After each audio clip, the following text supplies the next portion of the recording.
So with that, our goals for tonight really is to update everybody on what we're seeing in design changes. We've had the discussions of, OB Nelson versus going at the Roosevelt Center. I think those are issues that I'm sure the City Council is looking for a recommendation from the task force about what we think. So I'd love to have that discussion. And with that, I want to start the meeting with Jane McMahon, who's been really heading all of this facilities, and she's actually the person that knows the most. So definitely have her walk us through the new proposed drawings that we have and the versions and the cost, and so we can kind of walk through that so everybody's on the same page. If you would do me a favor and just pass this version out as well, just go around. So the two versions that you see are going to be version 16. If you look in the lower left-hand corner of your drawing, it'll say the version number. So version 16 is what I just got today from Burbach. And the second page is the opinion of probable construction costs associated with it, stapled to it. The other document that was handed out was, let me cheat, and did you take one of those? 14, version 14. And that version, can I look at your version 14 just so I can say it out loud? Version 14 is the difference here was taking the version 14 pool, and I can show you also on, Derek, on all that version 14 is taking the pool that they were going to build at OB Nelson and plopping it over at Roosevelt. So it's that pool basically, and then the cost differentiation between. Could you also hand this out? Sorry. Yeah. The cost differentiation just between OB Nelson using that same exact diagram in the two different locations. I'm going to start with, that drawing, which would be your version 14. Then I just handed you, so let's look at our version 14 and look at the OPCC, operating costs for version 14, which is at OB Nelson.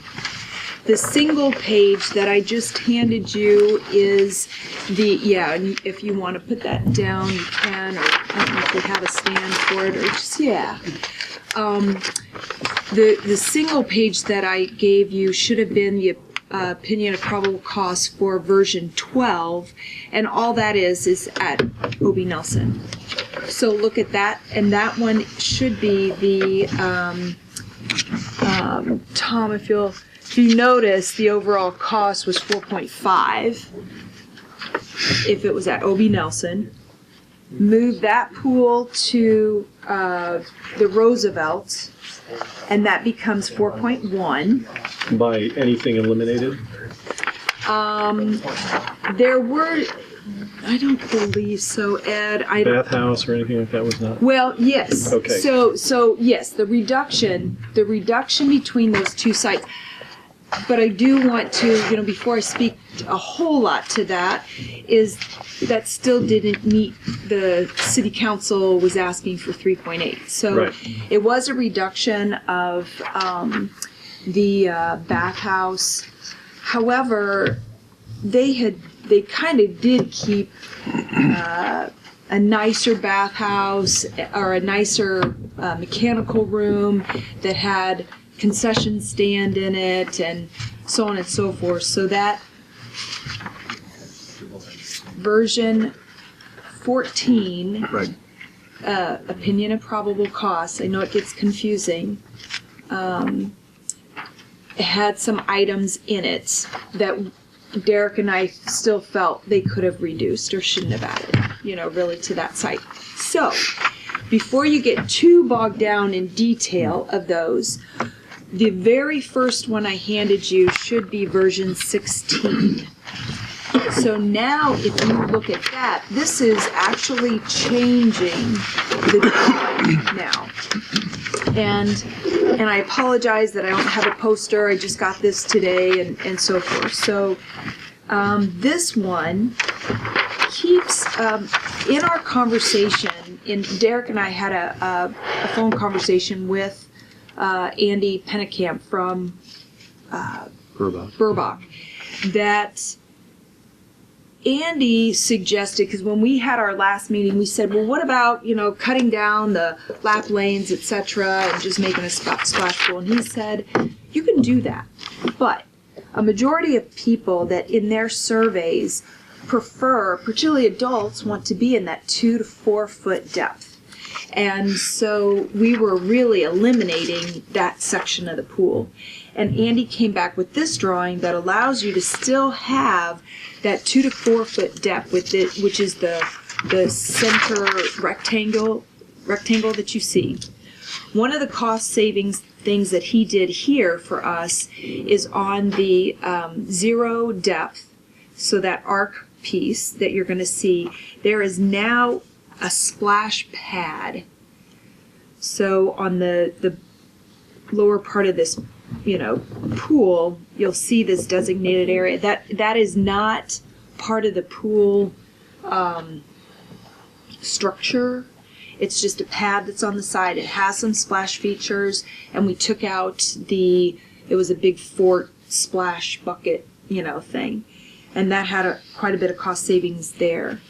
This drawing still allows us to have 2 outdoor diving boards, still allows us to have the slide, has plenty of space, as Derek noted, for lessons.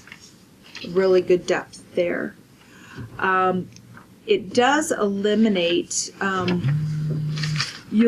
the comparison from 14 to 16. There were quite a few stairs, and they had concrete that would have been around the concession area. And this drawing is just grass. It's just leaving the grass. You have quite a bit of walkway, and Melanie, you can attest to that the reason why the pool is pushed back so far is because of the excavation into. They want to dig into the lot. There's a dip, and they're looking for a 3.5 foot differentiation between the decking of the pool and the indoor pool. And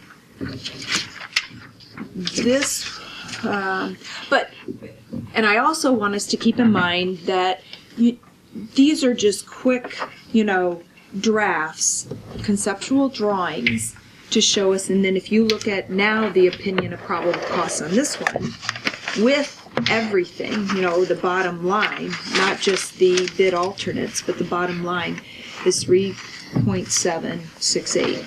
So that met our requirement of being under the 3.8. So that's where we stand with the pool. I was very, very happy that they came back with something that I know Derek and I were both happy with this drawing. So that's the pool. So is most of the 1,200 square foot difference, is that like the 0 depth entry part? Yeah, if you're just looking at the overall. And Tammy, I'm sorry to say I have not picked apart are you saying the sizing? It's the main pool surface area. The surface area is down to. The surface area on the 0 depth took out quite a bit. It's I guess it'd be 6,850 versus It really 8,286. reutilized some, that rectangle really reutilized.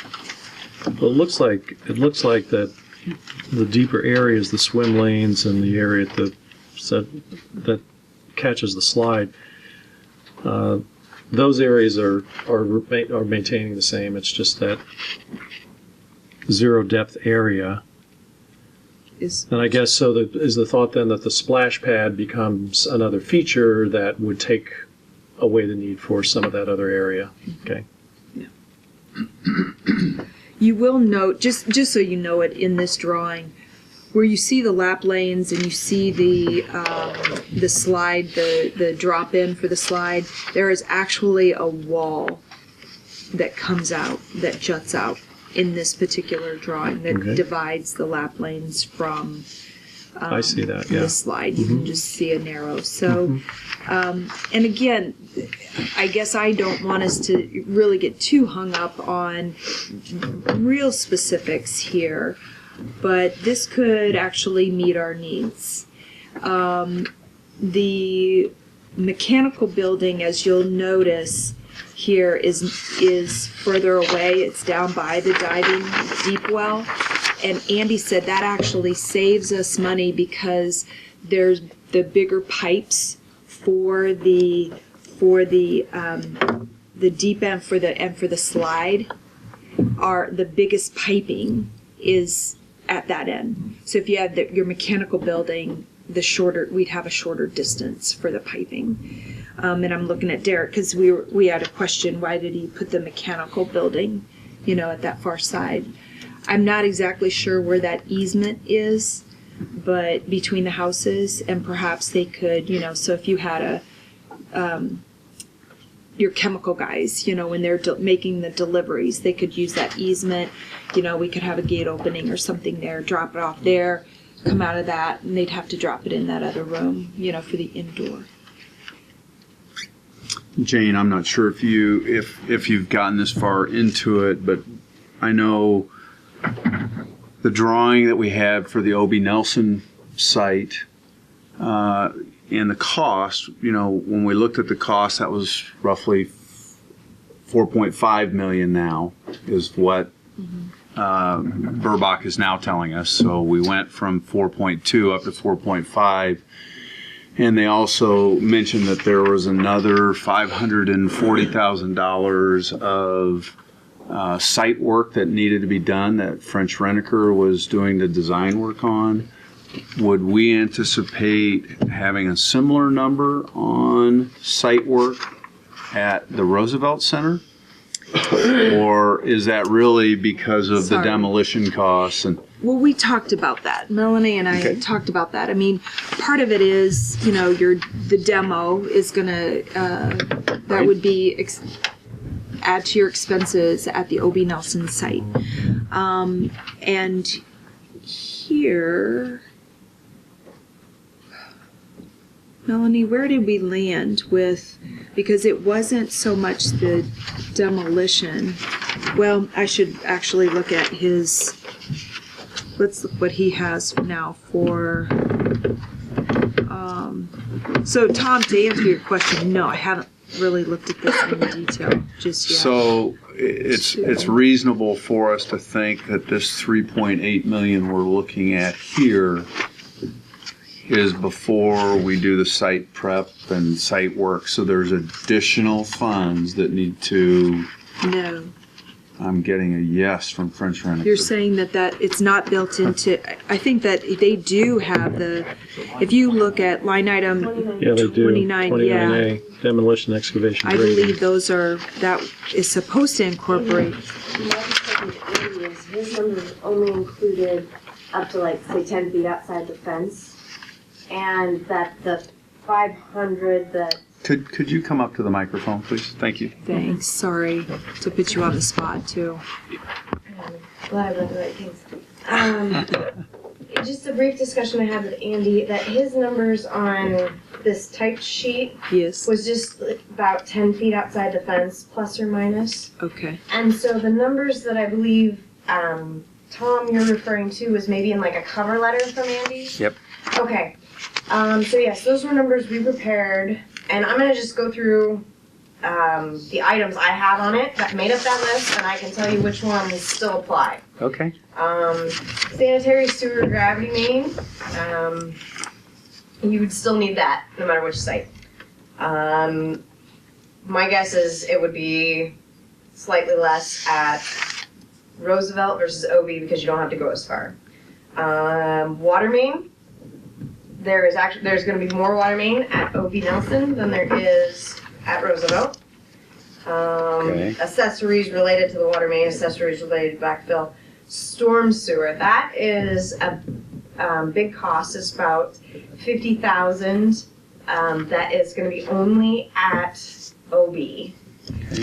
There is a 30-inch storm sewer that basically drains the south third of town that the proposed building at OB, it would be right on top of that, so we would want to move it. Sidewalks, you have some of that. It looks like Andy's got the sidewalks built into his cost on the Roosevelt site. Right. So, and then the parking lot, that 550 number included the parking lot, assuming that we would not be able to use the SRF money for an additional parking lot, wherever it might be, whether it's at OB or at Roosevelt. We're hoping that we could direct the roof drains into a pervious parking lot that would allow us to use the SRF grant money to pay for that parking. When will we hear back about the SRF funding? I have no idea. The next applications are due September, so I'm sure they'll have to tell us before then. Anything else? Nope, that's good. Thank Thanks. So, and that's fine, and I appreciate that. I didn't mean to put you on the spot. I'm just trying to make sure the task force is looking at total cost for the project, not just the vessel, because there are more costs for us to think about and make sure we're tracking. So, but to paraphrase what I'm definitely hearing, we have a design at Roosevelt that fits closer to our budget, and it will be, it sounds like, significantly cheaper to build at Roosevelt versus OB Nelson, which is where we had previously told the community we thought the pool would be at. So I think we as a group probably need to come to a decision if that's the direction we think we should head. Well, and then we also talked about, we haven't done any kind of studies or what have you, but we have to believe that operating is easier and operating costs would be cheaper if everything was at the same location. Because, Okay. if you're doing your, swim lessons or what have you, and it's raining, you just take them inside. Or if it starts raining in the middle of the day, those same lifeguards can just move inside. I'm just creating those scenarios, Derek. You guys know how you operate, but I know that in the past, I think that wasn't that kind of difficult because you'd have the indoor pool open in the morning, closed from 1 to 5. 1 to 5, and then open again. Yep. And now you got staffing, trying to get staff, in different locations, and then, so this way you could probably staff and just cycle them through indoor and outdoor, Yep. stations. So Staffing would be easier at this facility. It is. If I'm looking at that, if that square footage is 60, what are we saying, 6,900? Mm-hmm. I don't know if that includes that splash pad too. So maybe that. I don't think it does. So I don't maybe think that that number consider compared to our old pool, maybe it's actually in the 7,000 square foot. We need to get that from Andy. But looking at it, I'm gonna have to check with Andy. But at the looks of this, with the splash pad, I think we could staff that a lot easier than having to have a guard into the zero depth. So where I could have less guards watching the pool here, but I'd have to check. Right. I think that'll be important for us to know. So, I'll check on it. okay, thanks. Other questions or comments about this drawing and cost? The only question I had is just a little into the detail of that. That one play apparatus, I think you referred to it as the fort. Is that something that can be added later, or is that just you got to do it now? I think you have to have the plumbing, and you have to have everything underneath it. And even if you plumbed it, in advance and had those, you're going to have to cap it, and now you have a potential, injury spot, or I don't know how for safety. We keep saying this to Burbach, and they cringe every time we say it. And they're predicting we'll have problems with it. Yeah. So they're asking us to think through, really, what do you want? Let's build it. They build the pools. So they build the pools. They're our experts. And so. this drawing still does have splash features in the zero depth. They're just not the big, that big fort dump, the dump fort or what have you. So one question I personally have, so should I be, should the facilities group be working then to add the costs from French Rent-A-Car into, you're saying into, so we still have to get this below 3.8 No, let's get what it is. And we just need to know the numbers. We just need to know. Okay. It's so close we'll enough. Combine. Yeah. We'll add. Would you like me to include a parking lot in that number or not? Or is that the next topic? Can it be a separate, so we can see what, that would be separately if we did have to pick up the tab on that? If it didn't go through. Yeah, ultimately, I'm Alternates. The answer is we'll need additional parking if we're putting everything out there. I mean, we're going to need additional parking. So whether we put it in the pool cost or in the gymnasium cost. But we'd like to see the cost. Yep. Wherever, Yeah. Even if it's a separate. For those elements. So if Melanie, I could just personally say this, and I'm sorry to interrupt, but and it's a subject we're going to talk about the CAT grant later. But we know that there is a finite number, no matter what the cost of the pool is, that we can get from the CAT grant. So to the extent we add a parking lot to the gymnasium, that's we got to do it in one place or the other. My preference is we throw it over in the gymnasium, Chris, because again we can ask for more money on that. So that's kind of what I'm thinking. But the whole project, gang, we have to have more parking, and we've contemplated it from the beginning. So. No, the only point I was going to make is we need to have total costs for the whole site, which would include parking and sidewalks. The other thing too is when we looked at that site, we realized that from a safety standpoint, we are going to really have to look at that entire corner on 9th and Burlington and along Burlington for adequate sidewalks for safety as well. So all of those costs should be in there, and that may not be incumbent on the project. We'll just have to see how that works out. What's the status of the tunnel that goes under Burlington? We have it gated shut because we're not maintaining under it. So instead of it a hazard, we just have it closed, so no one goes down there. You think it could be cleaned up and reopened? Do you know if it's structurally sound? I don't know that. Okay. Have you thought about how to charge people to use the outdoor pool versus the rest of the rec center? Because it used to be a standalone facility. People would pay for an outdoor pool pass. Let's say I pay for my rec center pass. I come to the indoor pool. I could just wander to the outdoor pool. Have you thought about? I haven't put thought into it unless that's the direction we're leaning towards. Okay. Then I can put more thought into it if it is. All right. Does the circulation work well inside the pool facility to everybody that enters the outdoor pool comes through the indoor pool? Is that true? Yep. Then they have to go through the locker rooms before they exit into the indoor pool or outdoor pool. I might be the only one that did this, but I went back and read the comments from the community when they wanted it at O.B. Nelson, just to go back and look at them.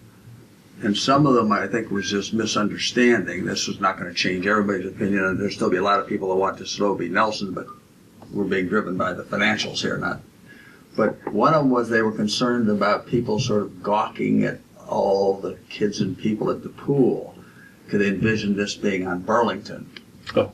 There were 3 or 4 or 5 or 6 I see what you're and I thought, well, no, this is actually In the more back. secluded than it would be at O.B. Nelson in that sense. So that, and then some of those sidewalk comments really don't make sense either when you really look at it, because there's sidewalks all the way to the rec center, except Jefferson, but on Jefferson, you'd be walking without sidewalks, whether it's at O.B. Nelson or whether you're going to school or whether you're going to the Roosevelt. That doesn't change anything. So I thought that, I understand people's concern. I wouldn't want my children walking on Jefferson. I'm not discounting the concerns about that, but that's the same either way, whether it's O.B. Nelson or not. And then there's the issue of the daycare centers and so forth. But Derek, we had that conversation, and some of them move their kids to the indoor center through the winter now. Yep. So that's not like a new concept to them. So maybe we're more worried about that than we had to be. Yep. But once again, daycares in the afternoon do travel Yeah. in the wintertime to the indoor pool. and I'm sure they would rather walk and so forth. So once again, we're not suggesting that OB wasn't a good site to begin with. And then being here from the beginning, thinking back, one of the things was this parking is why we discounted the whole notion of trying to build at Roosevelt to begin with, because we didn't own the other property units. So there was really, without the Whitney property, there was not a whole lot of option for any additional parking. So that also was an impediment made it easy to decide, well, that just isn't really that feasible. And of course now it is. So there has some things that have changed and some things that may have been misunderstood. But I'm sure there's people in the community that still want this at O.B. Nelson. I'm hearing that from people, but and then in Burlington, I think the same thing. If somebody's coming from north of town, they have to cross Burlington to go to O.B. Nelson. The same they have to cross Burlington to go to the Roosevelt Center. So maybe in some people's minds it's closer to some people that might walk, that wouldn't walk to O.B. Nelson. Maybe I understand that. So those are just all things that came up before. I thought maybe we had to air this a little bit. Well, I know there's concerns about, but looking at the money, Yeah. it's. So Dan, I think if we as a task force are leaning towards moving it, then I still think we need to open it up to a public forum and hear back from everybody. And so, much like we did the last time, if we could use a public forum on the Park and Rec website about what our potential customers would like, and we should put in a description of cost differentials. Yeah. So we understand. It is unfortunate. We keep coming back to financial, but at the end of the day, we need to pay for this thing and get it there. But we clearly have to tell the community what we're thinking, and if the backlash is big enough, maybe the contributions could be big enough to alleviate that risk. Will there still be a cost to demo or somehow make the old pool at O.B. Nelson safe? So that it's not a liability to the city that you're going to incur if we go to the alternate location? Is that Does that become this task force? So does that become our issue? No, I don't think so. I had the same thought about 20 minutes ago, and I don't have an answer to that. I think we'll have to deal with it. Yeah, I would expect over time we'll have to deal with it. It's city. But it's secured now. It's been closed for some time. It's been. Right. I think it'll continue that way until we fit it into our planning to demolish it.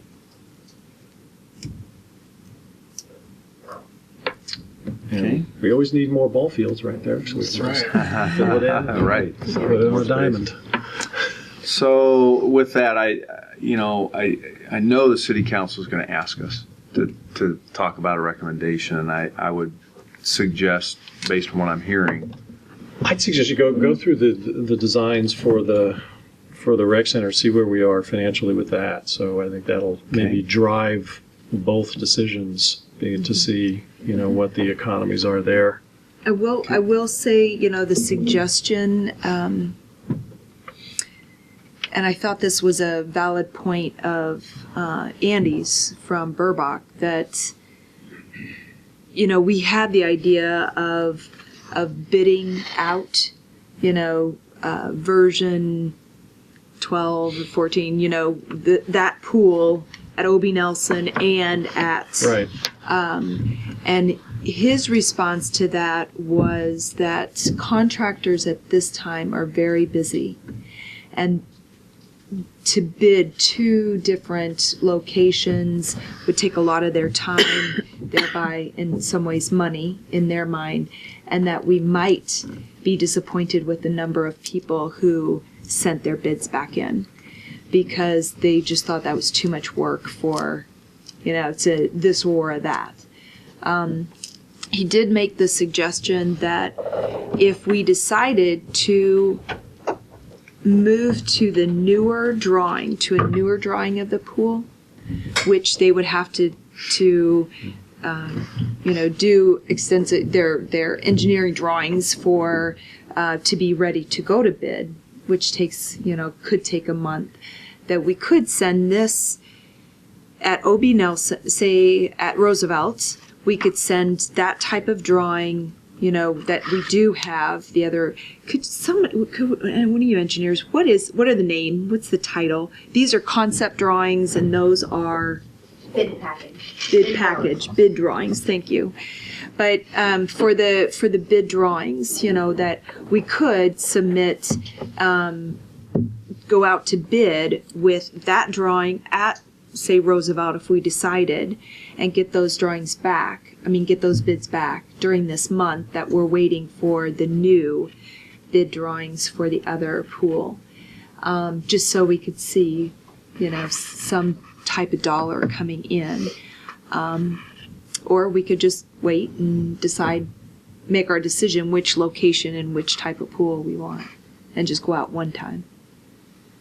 So I'm just throwing that in the mix. Did you happen to ask Andy? I understand his comments. I mean, obviously they're their busiest time of the year, and now we're going out and saying, well, we don't know what we're building yet, but could you spend some money on it and tell us what you think? I get it, but I'm also concerned.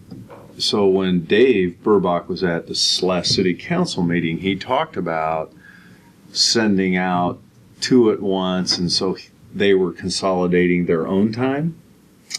So I think we probably need to ask Burbach if we're asking him to do two sets of bids at two different times, if we're not now incurring money from them too. We probably need to understand that.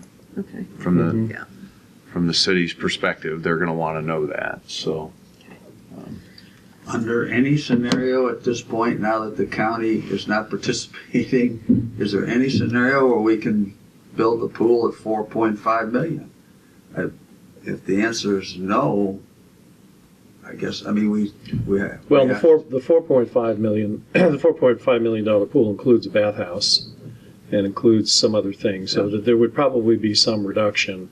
So the differentiator right now is probably somewhere around $350,000, $400,000. So how important is it to find out specifically what that differentiation is, or is it better to just decide on one design and go ahead and get those prices? I don't know. I mean, the bidding is free. That's true, and we could get some ideas. And the bids will come back broken down, so there will be elements that you will be able to see and translate to the next design that you're going to do. So there could be some value in that. yeah, I think Ed. So first off, I do want to say that I think the cost differentials between the two facilities is far more than $350. I'm not going to pin With the bathhouse, yes. With the bathhouse, Yeah. with the site work that needs to be done, all of those things. I mean, obviously, we haven't asked Fred Schreneker to give us a real number differential, but the $4.5 million there is 540 of other costs going into that, and does that go down to 350? So now we're saving 500 or 600,000. So before, I mean, we think the number looks more like that than it does 300. So I agree, and I think they've come up with a nice alternative with this pool, and if the task force feels to recommend that, then just go ahead and have them do the designs on those and get that ready for bid. How do we I think go what about- we would do is make a recommendation to City Council, and Sure. then city which is council- our job, Yeah. and then City Council makes a decision, Yes. right? Yes. So, please. having said that, what does the committee think? Like just to make a decision Yeah. right now. Mm-hmm. To make a decision on Obie Nelson versus Roosevelt? Is that what you're asking? Yeah, A recommendation on 16. I yeah. love 16 personally. I mean, I think Yeah, it it's. sounds I like a think motion. it. And I don't say that lightly. I mean, when I say I love it, I just feel like it's meeting so many of our, needs here. I don't know what I did with it, but it's meeting so many of our. When you look at, it's got the zero depth, which zero depth is nice for really little toddlers. It's good for grandparents or people who really aren't, swimmers. They're just going to get in and play. It is required by law now to have handicap accessibility, and zero depth pools, portion of your pool, meets that criterion. And the splash pad actually is it's very popular in lots of locations. They're fun to play with. Still allowed us the lanes, the two diving boards. A couple of scenarios he tried to show us, was knocking that down. It's a big pool space. The heart of it is a nice big space where I could see, they could still be doing lessons over here on the side where the slide is. You could still be swimming laps, if they needed that. You could still have the splash open. You can open the slide itself even while you were giving lessons. I mean, there's lots of, separate locations where it did a better job. The green space on this drawing, and granted, I mean, this is something that Andy kind of put together a little bit quicker for us, but that green space that you see, that could be potential for if you wanted, in the next 5 years to add a concession stand, that had kind of a pad with, it might be a standalone building, or if Derek really needed another shed just for stuff, there's a lot of space there that you could work with. Where's this construction access that was mentioned in our last meeting? Where It's almost that alley right there. it's on that side? Well, a little to the right of it. If you can see that little space. Can you hold up the picture so I can show you? Sorry. So here's the building. A little to the right of that. Between those two homes. Between the two homes, yeah. Just to the left of where it says 293 or whatever. Almost right where that line If you- is, isn't it, Derek? It's where the The Yeah. line from the pool. Yeah, Thank you. That's what I was, yeah. right by build. Where the All things. Where the word Okay. Build. So I'd entertain a motion. Well, I'll be glad to support Gene on this. Thank you, Dan. I think we have no real alternative, so. I think it meets our budget. Okay, I'll second. thank you. So all in favor? Aye. All right. Any opposed? Great, thank you. So we've got some work to do on the numbers. We have some operational things we need to think about. And then obviously we need to talk to City Council. So lots of things coming up on that. Tonight we have Chris Smith here with Carl A. Nelson. I've asked Chris He's been working with us on the gymnasium side of the project and trying to help us understand some budgets at $107 a foot versus $150. And so we've asked Chris to give us a brief presentation about what he's contemplating within his proposed numbers and have an opportunity for us to ask questions. Thanks, Chris. Jane, I don't know, does everybody have a copy of this? I did not bring copies. I apologize, but- I did not read. Everybody, the committee's all received it, Okay. whether they have it with them. I've got some extras here. What I did was, we were asked to, we were told that we had $4.7 million to spend on the recreation gymnasium facility. So basically, we worked the numbers backwards from 4.7 million to see how much we were left with for the actual construction. This is the same form that I think most of you saw based on the previous version of the project, but it's got all the project costs, including design and testing and construction and builder's risk insurance and everything that we're aware of that goes into the cost of the project. So with $4.7 million in the total project, we're left with just right at $4 million to actually go towards the construction of the project. And you work that backwards from, the concept plan was 36,000 square feet, and you come up with $107 a square foot. Plus, we're allocating 5% to a construction contingency for change orders and changes during construction. So the previous concept was about $150 a square foot. And those of you that toured the facility in Cedar Rapids for the Kirkwood Community College, it was a very nice, I consider it for a recreation center a fairly high-end facility. That we were budgeting at $150 a square foot.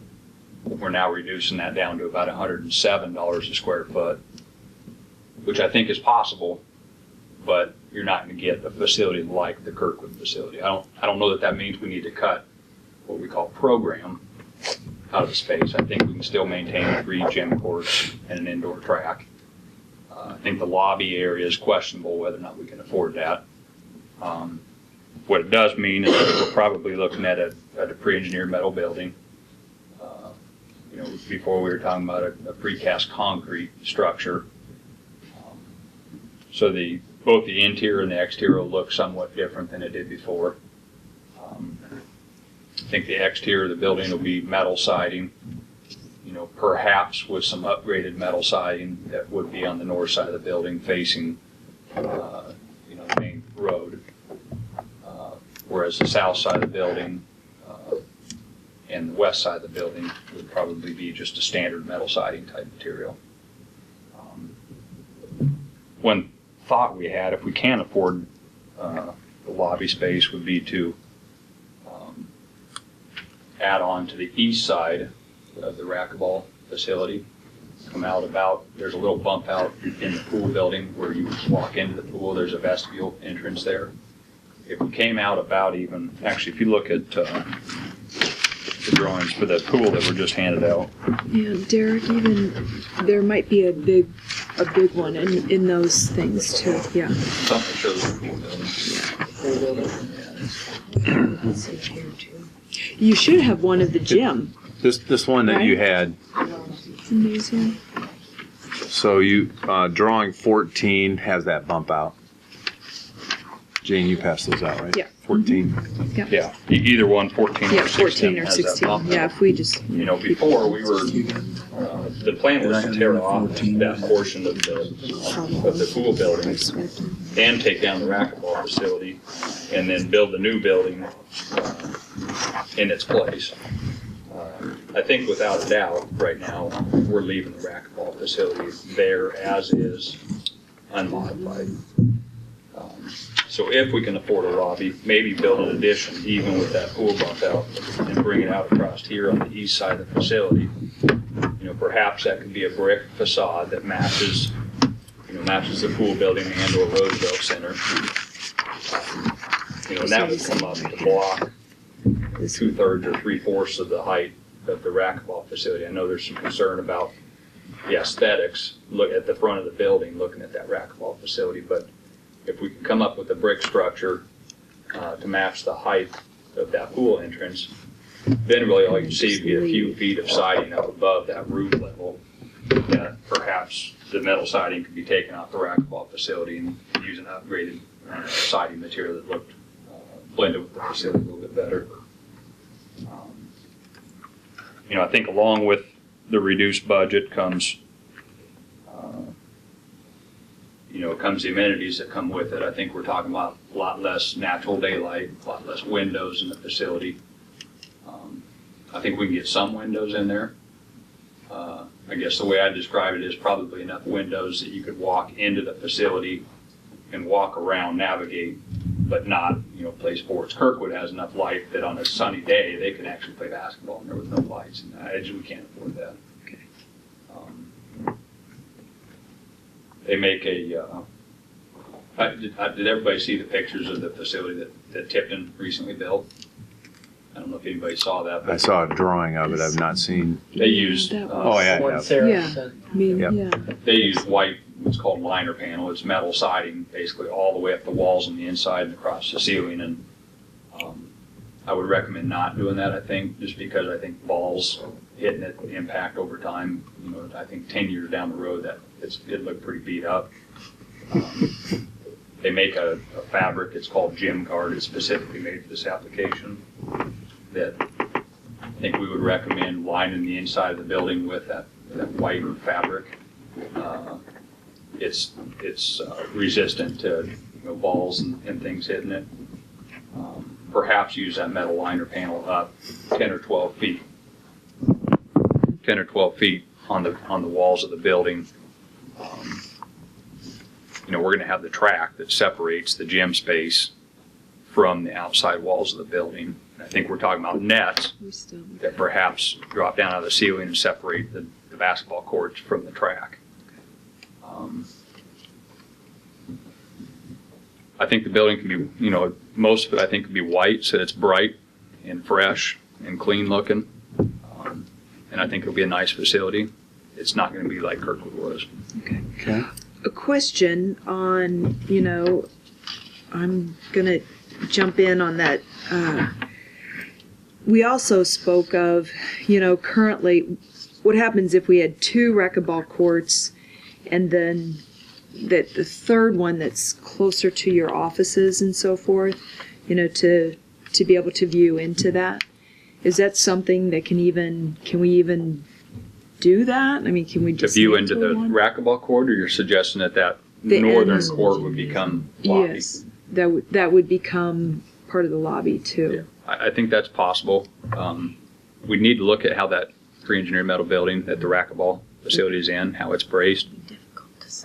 It's got X bracing in the walls. I just don't know offhand which of the bays it's in. Because we talked about it one time that the way that the bracing was, that you might have to leave the actual bracing. You have to leave the metal bracing there, but that to open up visually somehow. You would have to leave it where it's at. I just don't know exactly which bay it's in right now. But that would be a possibility to eliminate the northernmost racquetball.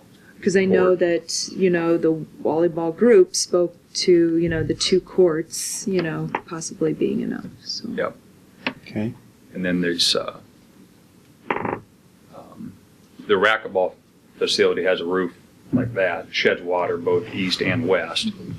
And we wouldn't be able to block the water drainage on the west side. So the theory being that we would make the roof over the track drop down below the roof of that racquetball facility, so it's still allowing the water to drain, and then the building would step up in height where it gets above the gym courts. That makes sense. So the key is not to touch the racquetball facility, because it's money spent that I think we can't afford now. So. Okay. Did you have a question? On the racquetball courts, a couple of our players used them for a long time commented that once when the gymnast went into the third unit, that the courts became a lot less available. People trying to call in and get a reservation couldn't get it because the third court was gone. It used to be easier, and it's just about the logistics of calling in and availability and so on. So if that court goes out forever, whether or not we get the full revenue stream from racquetball that we could would be a question. But Because it's not currently I just being don't know used the for answer to that. racquetball right now. Is that right? yeah, the gymnasts use it now. Right. So you're down. So there's the two. I don't know if Derek could answer that question in terms of revenue flow from the racquetball courts, when that court started being used for gymnastics. Yeah. Did it change significantly? Well, I was bringing in more revenue with the gymnasts because it was a program on every half hour to 45 minutes. I was bringing in revenue. Okay. Then sometimes not, sometimes I am. But with racquetball now, I'd rather have full courts all the time than sparingly, not having somebody in one court, but two of them are busy or something.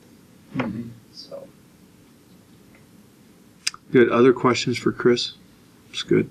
The one thing I think failed to describe is the area where the reception desk is currently for the racquetball courts and the offices. That's kind of a short, squatty addition that I think was probably put on with the racquetball courts. I'm not sure. But I think if we could put the addition on the east side, if we could afford to do that, we would probably recommend knocking down that portion and just replacing it with new. It's a small area, it's got a short ceiling, and I think it would help your circulation. That wouldn't be disturbing the Roosevelt Center at all, would it? We would need to find a different way to get in and out of there, yes. No. What? I mean, the waiver. What is your question exactly? Like, Whether we're going to touch the building. We wouldn't do anything inside the building. Okay. Yeah. It would be whenever the racquetball facility was built, 85 or whenever it was, it would be that addition only, nothing inside there. Okay. Chris, I had a question. If you look at the population of people that are going to be in the gym at any one time, and particularly in the summertime when the outdoor pool is populated, it seems like you would need a lot more restroom facilities and those types of things. And I don't know if the state mandates a certain ratio, what it is, but is that in this gym budget at all? What's the suggestion there? Those locker rooms that are there now are pretty small with very few facilities. That's something that I don't think's been evaluated at all yet, as far as the number of toilet fixtures for the entire campus, and it's something that would have to be done. Certainly the load of the gym and an outdoor pool on the existing facilities is going to probably exceed the capacity, but it's something that would have to be evaluated for each project and really the campus as a whole and designed into it. So. And at one point, the design for the lobby did incorporate additional restrooms, not necessarily locker rooms with showers, but they were definitely had more restrooms built into that lobby. So. I would, I think that level of detail is maybe more precise than what the budget is. Keep in mind this budget is it's not a cost estimate. It's really just taking what you guys have to spend and allocating a portion of that to the construction. So, but I'm putting you on the spot now. But you think it's doable? I think it's doable. Yeah. I think we got to be very disciplined. We all have to be very disciplined and make important decisions on need versus want. If we need the 3 courts and the track, and I think we do, based on what I've heard, I think that means some of our wants outside of that we're going to have to limit. Okay. It is doable, I think, yeah. So for the task force, obviously, and I'm sure Dan can speak to the same thing. Obviously, I've been out there continually trying to raise money. Obviously, at this point, it's been very hard because everybody said, well, what are you doing? Haven't had much of an answer, or certainly have not had even something that Jane's presented tonight. So the task force itself and the facilities committee needs to get back on a drawing, a rendering. We need to get to that point to enhance the fundraising side, because right now everybody is saying, show me what you're going to build and then I'll tell you whether I'll contribute. and which going to lead us into the CAT grant review. But before we get to the CAT grant review, I'm going to ask the task force and the facilities committee to start. But Chris, at this point, so we need to bring in somebody to help us really nail down what we think and come up with a drawing. And quite honestly, that's got to be relatively soon. We're going to be stalled out on raising money until we get there. What would you see as our next step? What would you like to see us do to move that side forward? Well, I think the next step needs to be, finalizing who's going to be doing the drawings, whether it's going to be Newman Monson or somebody else.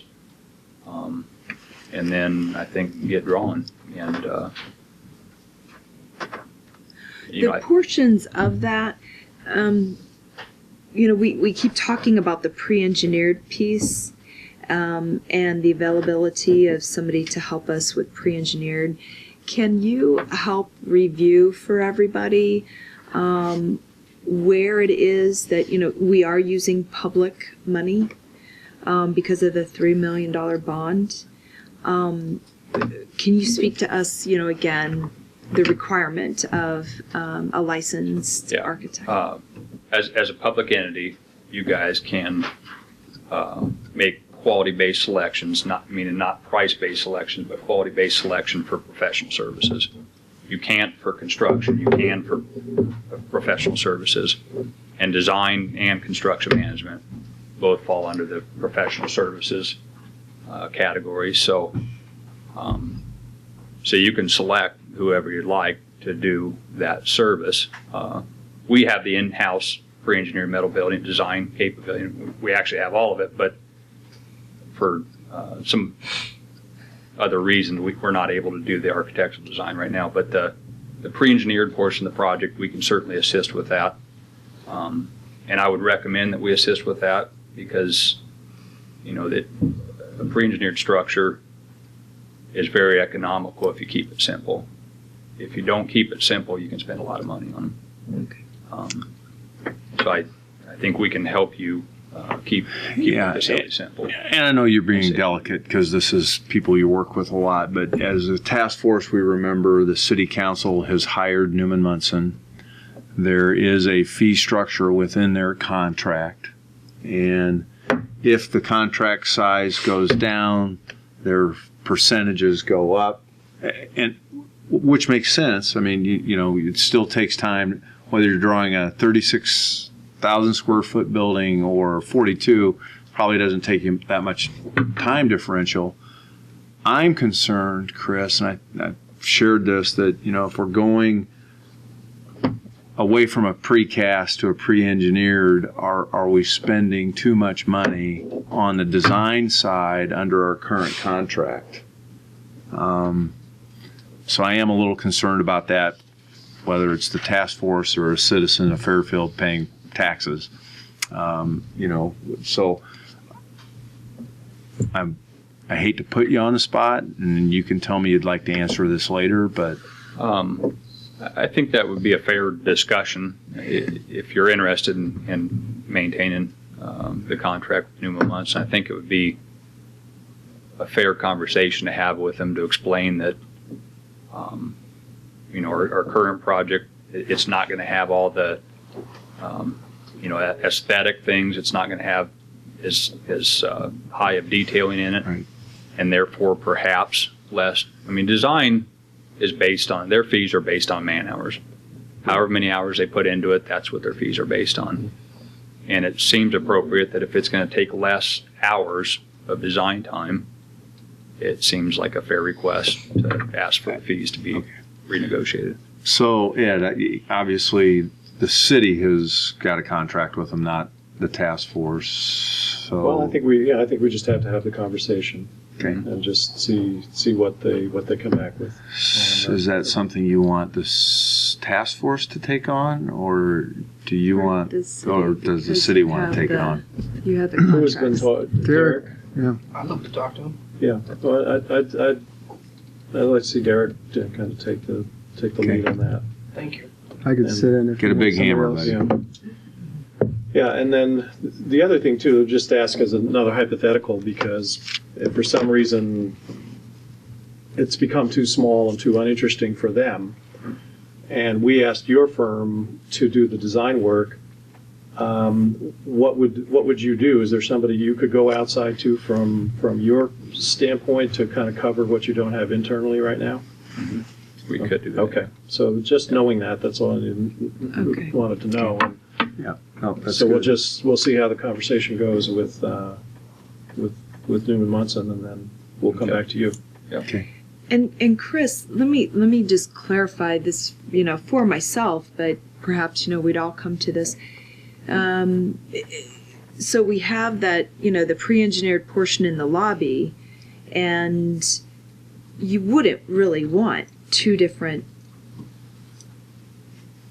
architects, two different designers, to do the pre-engineered and then somebody else to do, because you have to still match those. Yeah. So if the lobby is still something that we, I personally, and as an individual, as a donor, and so forth, I personally want to see us still work on the lobby. Somehow get this so that it's all together as one for operating costs. That was something that was important to the city council before, was making this so that it had a better flow and like I say, for operating costs. Yep.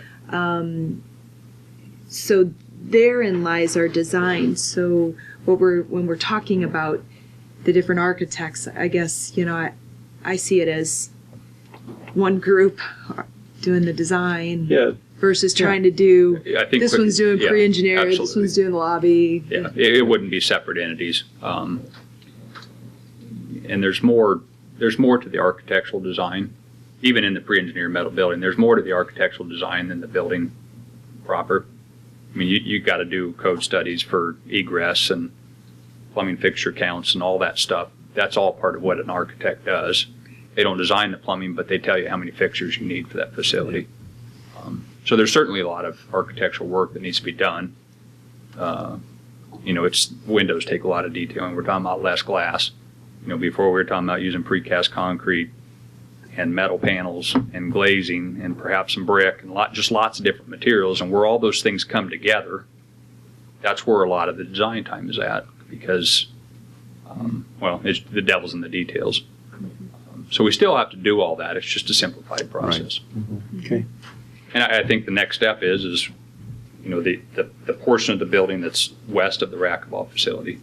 That's the part that's fixed. There's a track and there's 3 courts. It's fixed. So I think one of the first steps needs to be is, do we have enough money left over to do the lobby? Okay.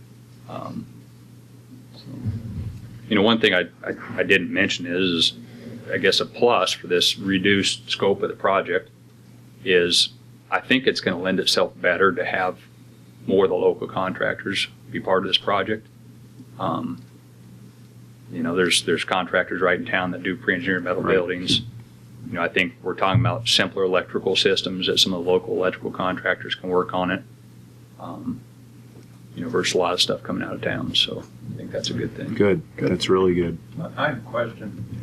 Jane, you mentioned the lobby. Now, which lobby are you referring to? The original, very large lobby, No. or Just mini a lobby, or connection, the strip even- across the front of the building? Even what Chris was describing Mentioned. today, yeah. I mean, just somehow that there should be this attachment that's open to, the pool, the weight room, and, the basketball courts, versus trying to go down that little hallway and so forth. And, to open that up. And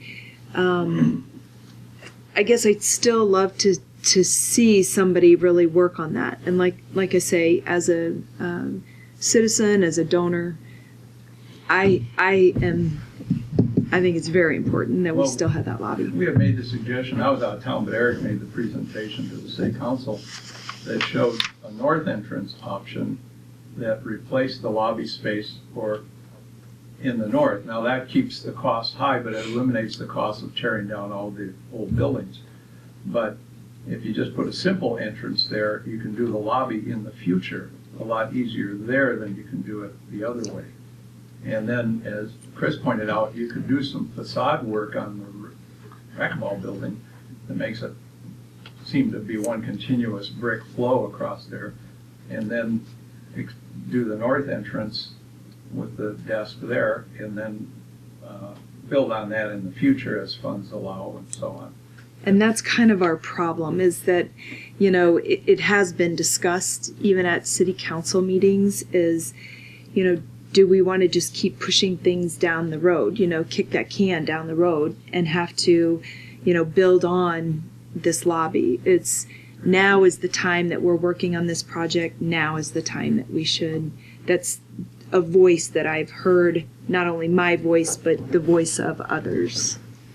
Well, there's the other point of view, though, that the lobby would provide a stronger option for the big lobby, whether it's in the north or the east, for tournament activity and things like that. Oh, yeah. But you have to have locker rooms for tournaments. You got to have lockers at a minimum, and locker rooms is ideal.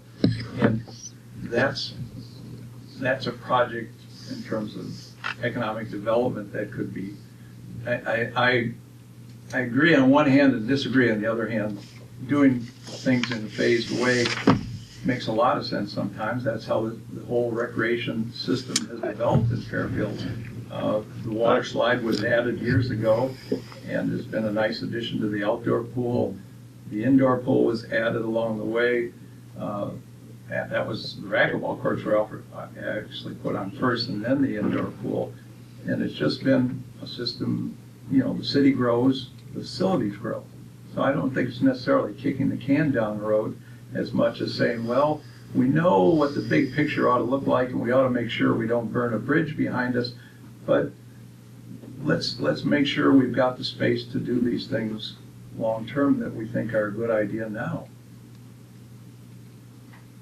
Well, I would say this. The facilities committee has to work with the new budget and what we're looking at. So I think the committee's taking all opinions, right? We're listening to everything. Everybody's welcome to come to the meetings and participate and help us through the process and make sure everybody understands it. So we encourage all of that. But at this point, we don't have a drawing, and I would love to hear what the design folks would have in mind for us. And you know, ultimately, then we as a community have to say, is this what we want to spend our money on, or isn't it? So the other thing too, just to finish this point, I think it's not just the lobby that Jane's describing. I think it's also the front facade. I think everybody wants it to look like it's a complete entrance, you know, coming in. And as much as I liked your design, Eric, from the north, it doesn't deal with that part of the aesthetics of that front part of the building, which is still the main part of the facility. So finding a way to do that along with increasing some lobby space is probably the right way to go. You know, adding different elements to projects like this in the future is definitely possible, but we also realized from the very beginning we have a very extraordinary opportunity right now that, you know, we have a group of citizens willing to not only help us with the fleshing out with the community and designing this, but raising the funds. You know, $4.2 million, and we're going to need to raise another $700,000 or $800,000. It's again, just that doesn't come along, you know, but maybe once a decade in a community if you're lucky. We've got that right in our hand right now, so I think we've got to work with the money we do have for the project and realize that, you know, as far as fitting into city budgets down the road, renovating a facility like that, probably not going to be a high priority. So let's see if we can get the most out of that and trying to kind of deal with both the facade and the lobby. And this might be a good time to add this, 'cause some of us have been here around 2.5 years on this. Almost 3 years. Almost 3 years We're going now. on 3. Hey, welcome It's to my been a world. long Yeah. process. So we've had lots of That's right. setbacks along the way. Lots of very discouraging things have happened. But we've been able to keep this together. I'm personally very encouraged with the work that's been done since the county didn't participate. That was really, we're really in a bad spot. And Derek and Jane especially and Chris have really helped piece this together as a way to still move forward. And it is important to people that have already contributed this money and the people that we still are hoping will contribute to understand that this is still the basic premise of what was needed and we've been working towards is going to get done. So I feel much better. I think we're really doing well with this. If you'd have told me a few weeks ago that the pool, all of a sudden we could do it for $500,000 or $600,000 less and have just as nice a facility, that would have been cause for celebration. And suddenly that seems possible. And I'm encouraged that both you and Newman Munson seem to indicate that yes, we're going to lose some things in terms of the building, but we can still maintain the programming described and needed. And then, of course, we're going to find out on the lobby portion of that. But I think we've got a way to, as Tom was alluding to go to people and say, no, this is, we're still on this. It can still get done. And I don't want to lose the public forum. Remember, everything we've ever done in this committee always had one objective that consistently stayed there was we need to move quickly because we want the pool open as soon as possible. That's always been one of the things that has fallen in line. And everything we're talking about here, I think it became clear at the council meeting, but not everyone may know that, is to get the pool open for next year. We don't just we'll wait another year or let's just see. We've got to stay on point to try to get that done. Because as you've heard me, most of you probably heard me say it before, you're only 10 years old once. Yeah. So I always, I wake up in the middle of the night thinking about every 10-year-old kid who wants something or a 15-year-old kid who's getting up at 5 in the morning to go to volleyball practice.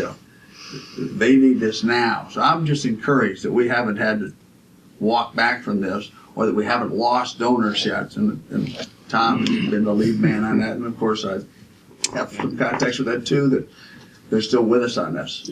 Because $4.2 million privately is a lot of money to go raise, as you're pointing out. Yeah. And people, I think our members of the community sort of look right past that as if, well, okay, there's that 4.2. Why don't you just, So that's a great segue. If I can, and if we have other questions, we'll obviously be around. Thank you, Chris. We had hoped to present to the CAT grant. So Ed was commenting we've only got $800,000 to raise. Only. That's presuming, of course, we receive a CAT grant. And if we don't, then we're really talking about 1.3 million that is still to be raised to get to the 8.5, the numbers that we're talking about tonight. So we have a ways to go.